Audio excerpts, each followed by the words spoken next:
il faut encore patienter quelques jours avant de voir Charles III et Camilla débarquer en France. Devenu roi à la mort de sa mère Elisabeth II le 8 septembre dernier et bientôt couronné le 6 mai prochain, le roi d'Angleterre effectuera son tout premier voyage officiel en tant que monarque en France, afin de célébrer les relations entre le Royaume-Uni et l'Hexagone. Son arrivée, ainsi que celle de la reine consort Camilla, est prévue ce dimanche 26 mars. Ils resteront sur le territoire jusqu'au mercredi 29 mars, après avoir passé quelques jours dans les villes de Paris et Bordeaux. Le point d'orgue de ce séjour aura lieu lundi prochain, au château de Versailles, d'après ce qu'a indiqué RTL ce mercredi 22 mars. Zoom sur la programmation de cette fastueuse journée. À son arrivée à Paris, le couple royal prendra ses quartiers à l'ambassade de Grande-Bretagne, située rue du Faubourg Saint-Honoré. Ils quitteront les lieux dimanche à 19 h, pour arriver une demi-heure plus tard à Versailles. Nos confrères précisent que leur convoi traversera la cour d'honneur du château, puis franchira la grille royale qui sera exceptionnellement ouverte pour permettre d'accéder à la cour royale puis à la cour de marbre où le couple royal sera accueilli par Emmanuel et Brigitte Macron. Avec quelques autres 200 invités, parmi lesquels des membres du gouvernement, des artistes, des auteurs, des directeurs de musées, ou encore des entrepreneurs qui travaillent avec le Royaume-Uni, ils assisteront ensuite à un concert de l'orchestre et du chœur de l'Opéra Royal de Versailles.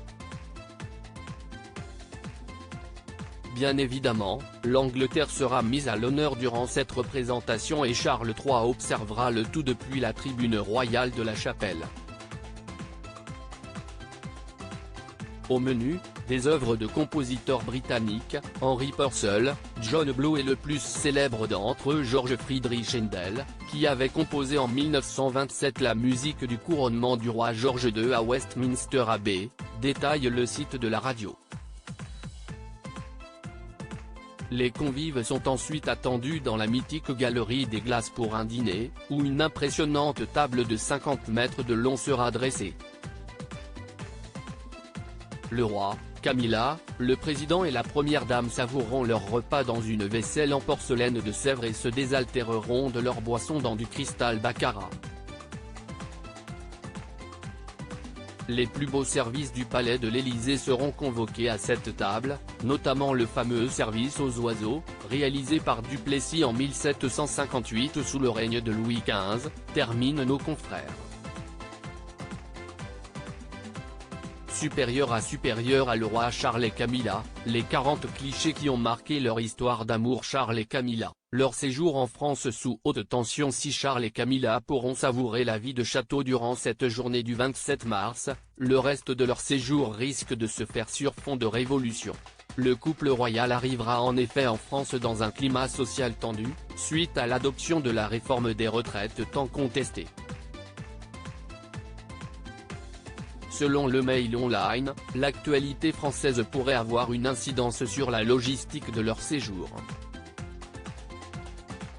Pour l'heure, le programme du roi et de la reine consort n'a pas encore changé.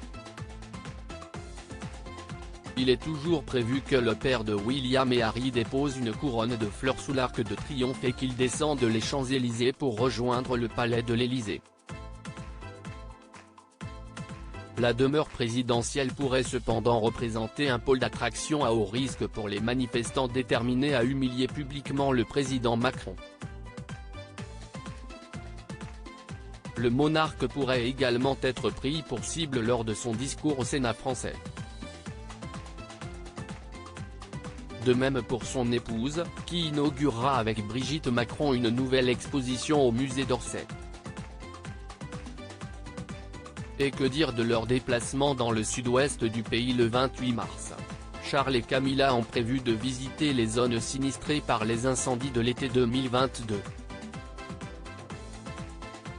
Les syndicats comptent bien se mobiliser le jour de leur venue, a affirmé Sud-Ouest. Si la réforme était votée, nous continuerons à nous mobiliser et cette visite sera dans notre viseur, avaient déclaré des membres de la CGT et de Faux à nos confrères avant le rejet de la motion de censure à l'Assemblée nationale. Crédit Photo, agence.